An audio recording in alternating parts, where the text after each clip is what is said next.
नमस्कार दोस्तों। क्या आपके घुटनों में दर्द होता है या फिर कंधों, कमर या एड़ियों में अकड़न या जलन रहती है? अगर हाँ, तो यकीन मानिए आप अकेले नहीं हैं। आज के समय में जोड़ों का दर्द केवल बुजुर्गों की समस्या नहीं रही। ये परेशानी अब युवाओं, महिलाओं, ऑफिस वर्कर्स, यहाँ तक कि खेल कूद करने वालों में भी आम हो चुकी है। और इसकी सबसे बड़ी वजह है बैठे रहने की लाइफस्टाइल, गलत पोस्चर, शरीर का बढ़ता वजन और कई बार बॉडी में पोषक तत्वों की कमी। लेकिन अच्छी बात यह है कि हर लेवल के जोड़ों के दर्द के लिए इलाज मौजूद है। इस वीडियो में हम एक एक करके समझेंगे घर के आसान नुस्खों से लेकर मेडिकल इलाज और सर्जरी तक का पूरा सफर। तो वीडियो को आखिर तक जरूर देखिएगा। हो सकता है जो जवाब आप ढूंढ रहे हैं वो इसी वीडियो में हो। दोस्तों, अगर जोड़ों का दर्द नया नया शुरू हुआ है, जैसे कि सुबह उठते ही थोड़ी अकड़न महसूस होती है या चलने फिरने पर हल्का दर्द होता है और अभी तक ना तो सूजन है ना कोई पुरानी बीमारी, तो ऐसे में घरेलू नुस्खे एक अच्छा पहला कदम हो सकते हैं। दोस्तों, ध्यान रहे कि ये नुस्खे हल्के या शुरुआती दर्द में मदद करते हैं। अगर दर्द बढ़ रहा हो, सूजन हो या बुखार जैसा लक्षण हो तो डॉक्टर की सलाह लेना जरूरी है। तो आइए कुछ ऐसे घरेलू उपायों की बात करते हैं जो लोगों द्वारा सालों से इस्तेमाल किए जा रहे हैं और जिनमें से कुछ को वैज्ञानिक रूप से भी हल्की सूजन या दर्द में राहत देने वाला पाया गया है। सबसे पहला है हल्दी वाला दूध। हल्दी में पाया जाने वाला करक्यूमिन एक प्राकृतिक एंटी इन्फ्लेमेटरी कंपाउंड होता है जो हल्के जोड़ों के दर्द में आराम दे सकता है। रोज रात को गर्म दूध में आधा चम्मच हल्दी मिलाकर पीने से कुछ लोगों को फायदा हुआ है। ध्यान दीजिए कि अगर आपको पाचन की समस्या या एलर्जी है तो पहले डॉक्टर से सलाह लें। उसके बाद है सरसों या लहसुन के तेल से मालिश। गर्म किए हुए सरसों के तेल में कुछ लहसुन की कलियां डालकर जब वो सुनहरा हो जाए तो ठंडा करके जोड़ों की मालिश करें। इससे रक्त संचार बढ़ता है और कभी कभी इससे हल्की राहत मिलती है। लेकिन ध्यान दीजिए कि मालिश हमेशा हल्के हाथों से करें और सूजन वाले जोड़ों पर ना करें। उसके बाद है अजवाइन का पानी। अजवाइन में एंटी इन्फ्लेमेटरी गुण होते हैं। एक गिलास पानी में एक छोटा चम्मच अजवाइन डालकर 5 मिनट उबालें। छान कर गुनगुना पीने से कुछ लोगों को जोड़ों की अकड़न और दर्द में आराम महसूस हुआ है। हालांकि ये पूरी तरह से वैज्ञानिक रूप से प्रमाणित नहीं है, मगर सुरक्षित माना जाता है अगर सही मात्रा में लिया जाए। उसके बाद है गर्म पानी से सिकाई। गर्म पानी की थैली से हल्के दर्द वाले जोड़ पर सिकाई करने से मांसपेशियों की जकड़न कम हो सकती है और आराम महसूस हो सकता है। पर ध्यान दीजिए कि अगर जोड़ में सूजन या गर्मी महसूस हो रही है तो गर्म नहीं बल्कि ठंडी सिकाई करनी चाहिए। इन सारे उपायों का असर हर व्यक्ति पर अलग हो सकता है और ये सिर्फ शुरुआती या हल्के दर्द के लिए ही फायदेमंद होते हैं। अगर दर्द बढ़ रहा हो, बार बार हो रहा हो या कोई पुराना कारण हो तो घरेलू नुस्खों पर ही निर्भर रहना ठीक नहीं है। पर यहीं से अगला कदम शुरू होता है डाइट और पोषक तत्वों का इलाज, जिसे हम अगले हिस्से में समझेंगे। दोस्तों, कई बार जोड़ों का दर्द सिर्फ बाहर से नहीं बल्कि शरीर के अंदर चल रही कमी की वजह से होता है। हमारे जॉइंट्स यानी जोड़ हड्डियों, कार्टिलेज और साइनोवियल फ्लूइड से बने होते हैं और इन्हें स्वस्थ रखने के लिए जरूरत होती है सही पोषण की। तो अगर आपका दर्द बार बार लौट रहा है या धीरे धीरे बढ़ रहा है तो एक बार अपने डाइट और पोषण स्तर को भी जरूर जांचिए। आइए कुछ ऐसे खाद्य पदार्थ और सप्लीमेंट्स की बात करते हैं जो जोड़ों की सेहत के लिए साइंटिफिकली उपयोगी माने जाते हैं। सबसे पहले बात करते हैं ओमेगा 3 फैटी एसिड की। दोस्तों, फ्लैक्सीड्स यानी कि अलसी, अखरोट और फैटी मछली जैसे सैल्मन में पाए जाने वाले ओमेगा 3 शरीर में सूजन को कम करने में मददगार होते हैं। अगर आप शाकाहारी हैं तो फ्लैक्सीड पाउडर को रोज दही या दलिया में मिला सकते हैं। उसके बाद बात करें विटामिन डी और कैल्शियम की, तो जोड़ों को सपोर्ट करने वाली हड्डियां मजबूत हो इसके लिए विटामिन D3 और कैल्शियम बहुत जरूरी है। भारत में बहुत से लोगों में विटामिन डी की कमी पाई जाती है, खासकर उन लोगों में जो धूप में कम जाते हैं, और इसीलिए समय समय पर टेस्ट करवाकर डॉक्टर की सलाह से सप्लीमेंट लेना एक समझदारी भरा कदम है। उसके बाद बात करें ग्लूकोजामाइन और कॉन्ड्रोइटिन सप्लीमेंट्स की, तो ये दो कंपाउंड्स कार्टिलेज के स्ट्रक्चर को सपोर्ट करते हैं और कुछ रिसर्च में पाया गया है कि ये ऑस्टियोआर्थराइटिस जैसे कंडीशंस में हल्का कंफर्ट दे सकते हैं। लेकिन ध्यान दीजिए कि ये सबकी बॉडी पर एक जैसा असर नहीं करते, लेकिन अगर डॉक्टर सलाह दें तो इन्हें कुछ महीनों तक लिया जा सकता है। उसके बाद बात करें antioxidant rich fruits and wages की, तो जैसे जैसे उम्र बढ़ती है जॉइंट्स ऑक्सीडेटिव स्ट्रेस का शिकार होने लगते हैं। इसीलिए सीजनल फल जैसे कि आंवला, संतरा, अनार और हरी सब्जियां ये आपके जॉइंट्स को अंदर से नॉरिश कर सकते हैं और ये इन्फ्लेमेशन को भी कम करने में सहायक होते हैं। दोस्तों ध्यान रहे कि कोई भी सप्लीमेंट या डाइट बदलाव करने से पहले एक बार डॉक्टर या डाइटिशियन से सलाह जरूर लें, खासकर अगर आपको कोई और मेडिकल कंडीशन हो जैसे कि डायबिटीज, थायराइड या किडनी इश्यू। डाइट और सप्लीमेंट्स का असर धीरे धीरे दिखता है पर लॉन्ग टर्म बेनिफिट देता है। अब आगे बढ़ते हैं उस इलाज की तरफ जो पेन को तुरंत कंट्रोल करने के लिए इस्तेमाल होता है, यानी कि ओटीसी मेडिसिन और जेल्स। दोस्तों अगर जोड़ों का दर्द बार बार हो रहा है और अब घरेलू उपाय या डाइट से राहत नहीं मिल रही, तो अगला कदम हो सकता है ओवर द काउंटर यानी बिना पर्ची वाली दवाओं और पेन रिलीफ तरीकों का इस्तेमाल।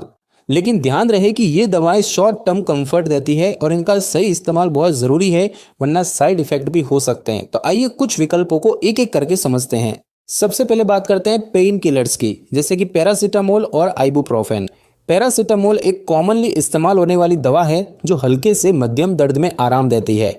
आइबुप्रोफेन एक एनसेड्स यानी कि non steroidal anti inflammatory drug है जो दर्द के साथ सूजन को भी कम करता है। लेकिन ध्यान दीजिए, इन दवाओं का लंबे समय तक लगातार सेवन बिना डॉक्टर की सलाह के करना पेट, लिवर या किडनी पर असर डाल सकता है। इसीलिए इनका उपयोग कम मात्रा और सीमित समय तक ही करें। उसके बाद बात करें टॉपिकल जेल्स और स्प्रेज की, तो दर्द वाले हिस्से पर लगाई जाने वाली जेल्स जैसे कि डाइक्लोफेनेक जेल, जैसे कि वॉलिनिया मूव या फिर स्प्रेज कुछ देर के लिए टेम्पररी आराम दे सकते हैं। इन प्रोडक्ट्स में सूजन कम करने वाले तत्व होते हैं जो स्किन के जरिए अंदर असर करते हैं। इन्हें यूज करने के बाद हाथ जरूर धो लें और आईज या कट स्किन के पास ना लगाएं। उसके बाद बात करें हॉट और कोल्ड थेरेपी की, यानी कि सिकाई की, तो हॉट पैक से सिकाई करने से मसल रिलैक्स होती है और दर्द में कंफर्ट मिलता है। वही कोल्ड पैक सूजन या अचानक हुए दर्द जैसे चोट लगने के बाद उसके लिए अच्छा होता है। दोस्तों याद रखें कि अगर दर्द के साथ सूजन हो तो कोल्ड पैक, और अगर स्टिफनेस या खिंचाव हो तो हॉट पैक। दोनों का एक साथ इस्तेमाल ना करें और ज़्यादा समय तक भी ना करें।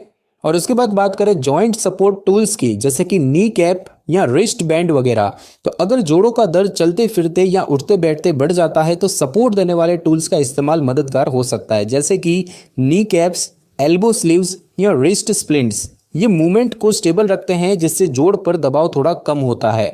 दोस्तों ध्यान रहे कि ये सारे उपाय सिर्फ टेम्पररी रिलीफ के लिए है। अगर आपको रोजाना पेन किलर्स लेनी पड़ रही है या पेन कंट्रोल से बाहर जा रहा है तो जरूरी है कि आप डॉक्टर से कंसल्ट करें और अगले लेवल के इलाज की तरफ बढ़ें।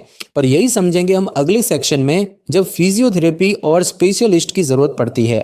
दोस्तों अगर जोड़ों का दर्द अब हफ्तों से बना हुआ है या हर कुछ दिन में दोबारा हो जाता है, चलने फिरने, सीढ़ियाँ चढ़ने या उठने बैठने में तकलीफ होने लगी है, तो अब समय है कि आप सिर्फ घरेलू उपायों या दवाओं तक सीमित ना रहें, बल्कि किसी विशेषज्ञ यानी डॉक्टर और फिजियोथेरेपिस्ट से सलाह लें।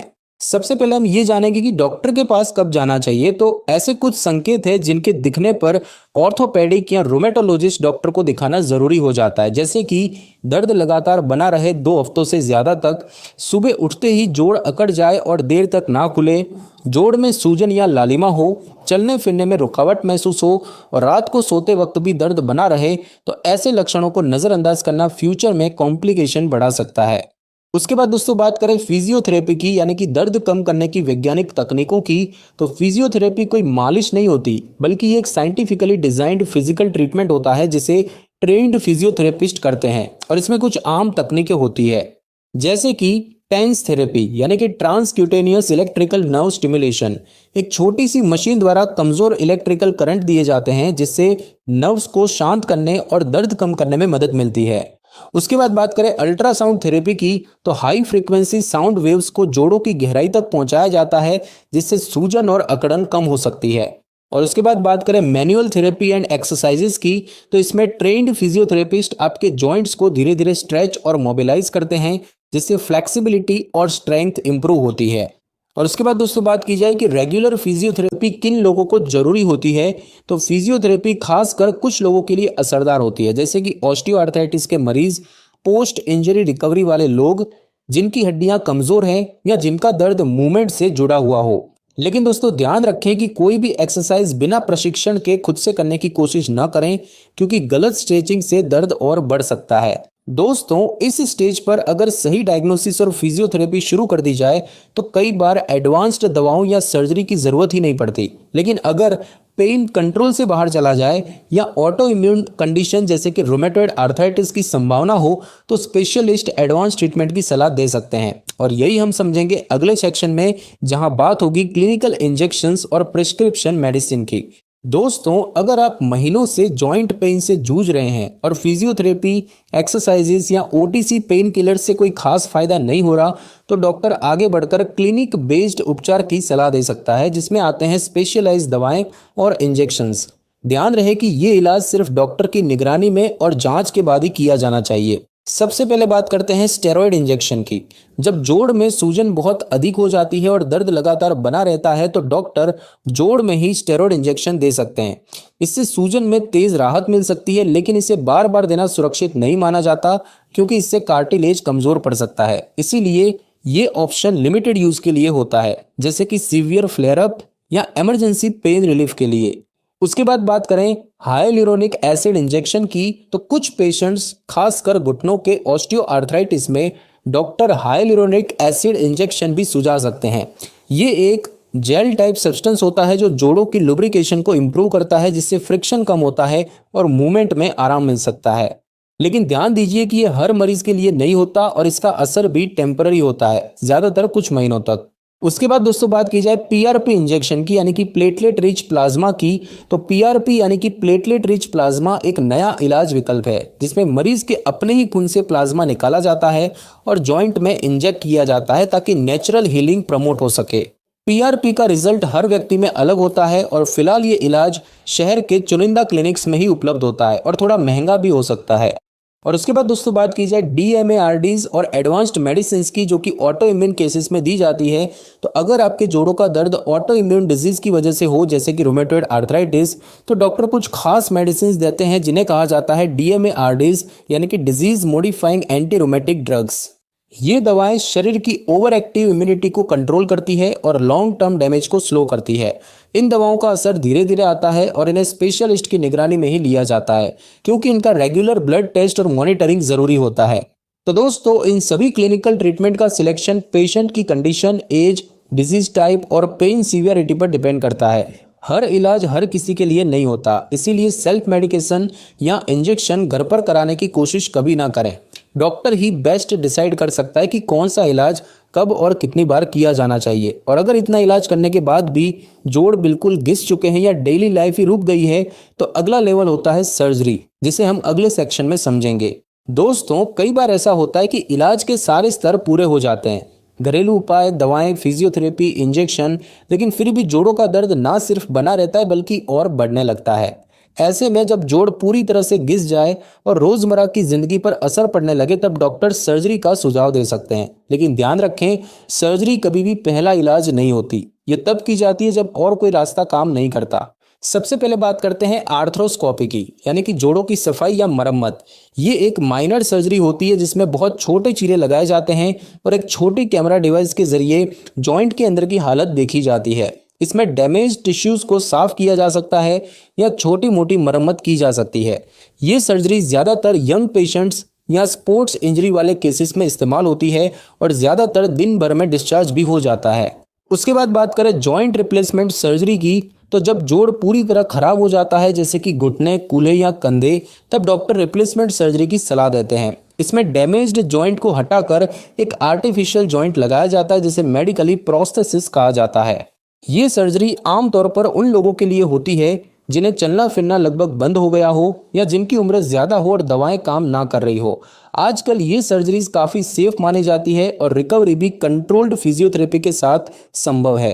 उसके बाद दोस्तों बात करें रोबोटिक या कंप्यूटर असिस्टेड सर्जरी की, तो कुछ बड़े हॉस्पिटल्स में अब रोबोटिक या कंप्यूटर असिस्टेड सर्जरी भी की जाती है, जिसमें प्रिसीजन यानी सटीकता ज़्यादा होती है। लेकिन यह हर हॉस्पिटल में अवेलेबल नहीं होती, पर इसका खर्च भी थोड़ा अधिक होता है।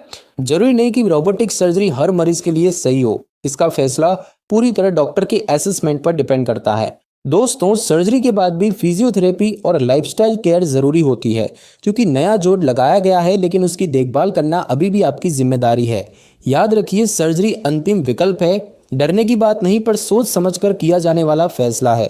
और अगर सही समय पर किया जाए तो ये वापस से नॉर्मल चलना फिरना और डेली लाइफ का कंफर्ट दे सकती है। दोस्तों, अब तक हमने जॉइंट पेन के हर लेवल का इलाज समझ लिया, लेकिन एक सच्चाई ये भी है कि इलाज के बाद की देखभाल ना की जाए तो दिक्कत दोबारा लौट सकती है। इसीलिए चाहे आपने दवा ली हो, फिजियोथेरेपी कराई हो या जॉइंट रिप्लेसमेंट सर्जरी करवाई हो, पोस्ट ट्रीटमेंट केयर और सही जीवन शैली उतनी ही जरूरी होती है। तो आइए जानते कुछ आसान लेकिन असरदार आदतें जो जोड़ों की सेहत को लंबे समय तक बनाए रख सकती है। सबसे पहली चीज, रोजाना हल्की फिजिकल एक्टिविटी रखें। पूरे दिन बैठे रहना जॉइंट्स के लिए सबसे ज्यादा नुकसानदायक होता है, इसीलिए हर दिन कम से कम 20 से 30 मिनट की हल्की फिजिकल एक्टिविटी रखें, जैसे कि टहलना, आसान स्ट्रेचिंग या डॉक्टर अप्रूव्ड योगासन। इन एक्टिविटी से स्टिफनेस बढ़ती है और दर्द दोबारा शुरू हो सकता है। उसके बाद वजन नियंत्रण में रखें। हर 1 किलो अतिरिक्त वजन का सीधा असर आपके घुटनों और कमर के जोड़ों पर पड़ता है, इसीलिए संतुलित डाइट और हल्के व्यायाम से वजन नियंत्रित रखना जॉइंट की हेल्थ के लिए बहुत अहम है। उसके बाद कैल्शियम और विटामिन डी की नियमित पूर्ति करें। अगर डॉक्टर ने कैल्शियम या विटामिन डी सप्लीमेंट दिए हैं तो उन्हें बिना भूले सही तरीके और सही अवधि तक लें। साथ ही सुबह की हल्की धूप में 15 से 20 मिनट रहना भी विटामिन डी के लिए फायदेमंद होता है। और उसके बाद दोस्तों, सही बैठने और उठने का तरीका अपनाएं। गलत पोस्चर जैसे कुर्सी पर झुककर बैठना या अचानक झटका देकर उठना, ये जोड़ों पर अनावश्यक दबाव डालते हैं। कोशिश करें कि बैठते समय कमर सीधी रहे और उठते समय सपोर्ट लें। ये छोटे बदलाव लंबे समय तक दर्द से बचा सकते हैं। और दोस्तों, उसके बाद बहुत ज़्यादा सीढ़ियाँ चढ़ने उतरने या ज़मीन पर बैठने से बचें। अगर आपका दर्द बार बार घुटनों या कूल्हों में होता है तो बार बार ज़मीन पर पालथी मारकर बैठना या लंबा स्क्वाट करना टालें। ज़रूरत पड़े तो वेस्टर्न टॉयलेट यूज़ करें या हैंडल सपोर्ट लगवाएं।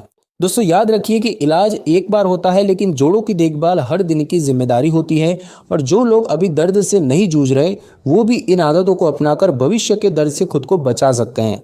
अब हम आखिरी हिस्से में करेंगे इस पूरे सफर का छोटा सा रीकैप और कुछ जरूरी सुझाव आपके लिए। तो दोस्तों, आपने इस वीडियो में जाना कि जोड़ों का दर्द चाहे हल्का हो या पुराना, हर लेवल पर इलाज मौजूद है। अगर दर्द नया है तो घरेलू नुस्खे और डाइट से राहत मिल सकती है। अगर दर्द बढ़ रहा है तो ओटीसी दवाएं और फिजियोथेरेपी जरूरी हो जाती है। अगर दर्द लंबे समय से बना है तो डॉक्टर गाइडेड इंजेक्शंस और दवाएं सहायक है। और अगर जोड़ पूरी तरह घिस चुके हो तो सर्जरी एक साइंटिफिकली वेरीफाइड विकल्प है। लेकिन इन सब के बीच में एक बात कभी ना भूलें कि इलाज से ज़्यादा जरूरी है समय पर सही फैसला लेना। जोड़ों का दर्द धीरे धीरे बढ़ता है, लेकिन अगर समय रहते समझ लिया जाए तो कई बार बड़े इलाज की ज़रूरत ही नहीं पड़ती। और अगर इलाज की ज़रूरत पड़ भी जाए तो आज के टाइम में ऑप्शंस ज़्यादा हैं, क्लैरिटी ज़्यादा है और सक्सेस रेट भी बेहतर है। इसीलिए दर्द को छुपाइए मत, टालिए मत, समझिए, जांचिए और ज़रूरत पड़े तो सही इलाज लीजिए। अब दोस्तों, एक छोटी सी रिक्वेस्ट, अगर इस वीडियो से आपको ज़रा भी मदद मिली हो तो लाइक ज़रूर करें, शेयर करें ताकि कोई और भी इसका फ़ायदा ले सके। और कमेंट्स में हमें बताएं कि आपका पेन किस लेवल पर है, ताकि हम फ्यूचर में लेवल वाइज वीडियो बनाएं, जैसे कि सिर्फ घुटनों का दर्द, डाइट से इलाज या सर्जरी से पहले की तैयारी। और हाँ, अगर आप ऐसे ही सच्चे, साफ और जानकारी से भरे हेल्थ वीडियोस देखना चाहते हैं तो मेड हेल्थ सपोर्ट को सब्सक्राइब करना ना भूलें। धन्यवाद।